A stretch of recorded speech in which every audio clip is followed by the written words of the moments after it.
Hyvää päivää kaikki tuhannet ja tuhannet katsojat. Ja tänään teitä hellitään tämmöisellä Behind the Scenes videolla täältä Pitu-pelipäivästä, kun matkataan tonne Vaimioon pelaamaan. Ja tästä se lähtee. Tankataan pussi täyteen miehiä ja pelikasseja ja hypätään kyytiin. Niin. Nyt saavun bussiin ja tässä Pitu pitkäaikaisen fani, linja-autokuljettaja Heino Jarmo. Kova jätkä. Huolto löytyy paikalla, bussi etuosassa yleensä. Valmentaja Vettis ja kapteenisto. Ja jatketaan ton syvemmän linja-autoon. Ja keskiosasta Niko miehittää aika voimakkaasti yksinään täällä. Aha. GM! Väistätkö hieman, että päästään tästä? Joo, toki. Joo, tässä tosiaan Mika Hoikka-Kallio GM-nä ja saavumme tämän linja-auton takaosaan, mitä yleensä on pidetty tämmöisen somevapaan alueena. Täällä puhutaan elämästä ja luetaan sanomalehtiä. Näin se matka lähti käyntiin. Taas ollaan kuulolla ja tuolla istuttu tähän huollon edustajan kanssa. Meillä on tämmönen liikuntavalmentaja tässä haastattelussa. Ja mitäs toi huolto? Onko pelipäivä juhlapäivä vai onko ihan tavallinen lauantai? Juhlapäivä, ehdottomasti. Okay. Pelipäivä on juhlapäivä. Saa olla nyt kommenttimiesten kanssa. Pitulla on ollut vähän alkukankeuksia näissä ottelualuissa ja mitenkäs tuo fysiikkapuoli oikein pystyisi tähän ottamaan niin kuin kiinni ja panostamaan, että oltaisiin valmiita nyt kun ottelu alkaa? Meidän tarvitsisi ehkä herätellä vähän kroppaa enemmän. Myös se on vähän täältä kiinni. Te olette vähän hitaita käynnistymään, mutta ei se mitään. Meillä on mennyt silti aika hyvin. Okei. Joo. Ja mitäs vähän tuolta siitä kaukalon ulkopuolelta, että Pitulla kulkee kaukalossa ja teillä ilmeisesti kulkee tuolla kaukalon ulkopuolella, nimittäin nähty tämmöisen tuntemattoman mieshenkilön kanssa tuolla katselemassa salibändiotteluita. Haluatko kommentoida tätä? Mä maksaa, että mulla on 20 miestä lähestulkoon pyörii mun ympärillä tuolla, kun ollaan tuolla kentällä. Niin, tiiäks, ei mulla oo miestä. Ei pysty, kato kun te viette kaiken maan ja... Tässä vinkki kaikille sinkkumiehille, että ei mitään, kiitoksia. Kiitos.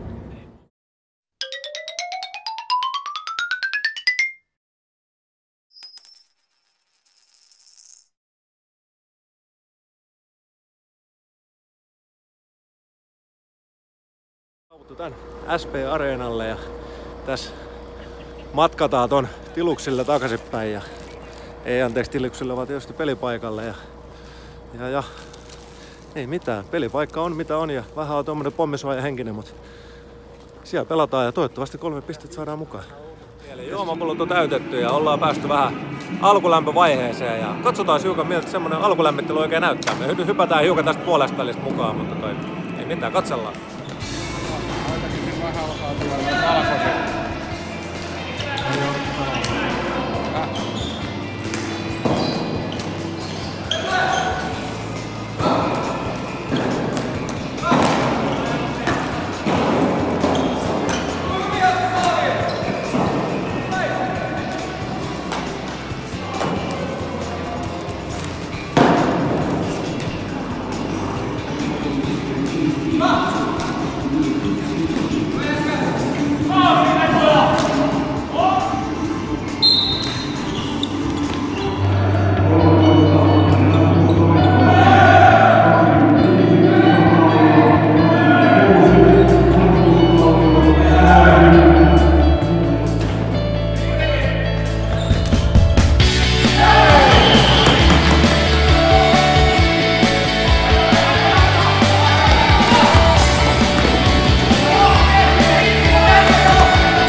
Löydettiin tämmösiä hienoja kaulahuiveja ja pitkä linja kotijoukkojen faneja ja ajateltiin kysymään, että miltä peli näyttää? No kotijoukkojen kannalta peli näyttää oikein hyvältä. Pitu ei oikein toipunut missään kohtaa tästä alusta missään. Joo, ja Pitu pelaa nyt väärällä taktiikalla. Ihan selkeästi se on lähtenyt tähän ruoskan juoksupeliin mukaan ja se ei ole Pitun pelityyli. Oletko käynyt katselemassa Pitupelejä ennenkin? Joo, olen siis nähnyt ja olen ollut tuolla vaihtoehdossakin heitä vastaan. Tässä nyt on tätä salibändiuraa aika paljon takana. Niin... No minähän saavuin tähän ihan oikein henkilön juttu sille sitten. Kyllä. Milles toi Paimio pitää johtoasema loppuun asti? No, malttaa pitää sitä palloa välillä, että niin niillä on tullut muutama aika helppo virhe, kun ne lähtee liian nopeasti, että vaikka he tykkää tästä juoksupelistä, niin siinäkin on kuitenkin, että välillä pitää pystyä rauhoittamaan. Se on näin. Ja näillä TC:llä viimeinen 20. Kiitoksia. Kyllä.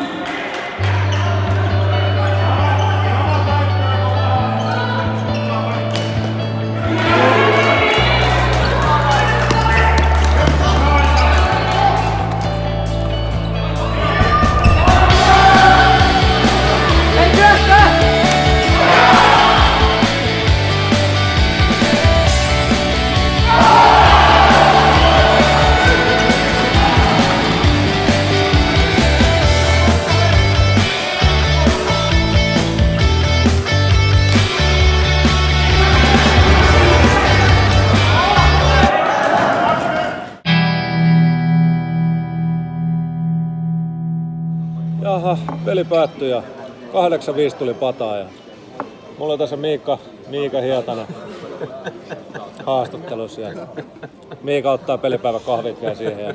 Kyllä sä opit vielä joku päivä. Joku päivä. Miika pelasi tosi hyvä peli ja teki maali ja teki 4-1 kavennuksen siihen. Silloin kun Pitu oli ihan köysissä, niin sä pystyit auttamaan joukkueet siinä tilanteessa. No ei kyllä ihan joukkueena mentiin ja raastettiin niin kuin Pitu aina tekee. Syvätiin sitä palloa, mutta paljon jouduttiin tekemään töitä 1 ja 2 maalin eteen. Se oli ihan järjettömän työn takana. Niin se oli, tuntuu, että ei oikein mistään mennyt sisään. Mutta tässä alkaa pikkuhiljaa pettymys hälvenemään, kun on saatu taas syöty hiukan pastaa. Ja... Kyllä kanapasta lohduttaa aina. Niin lohduttaa. Ensi viikonloppuun tulee Fosu vastaan. Ja mitä Miika luulet, että millä tää sun lentokeli saadaan pidettyä nyt päällä? Ei mitään, kun saa vaan peliaikaa, niin kyllä sillä se pysyy. Ei mitään, siinä pieni vinkki coachille vielä tähän loppuun. Kiitoksia ja kotia kohti. Kyllä, nähdään.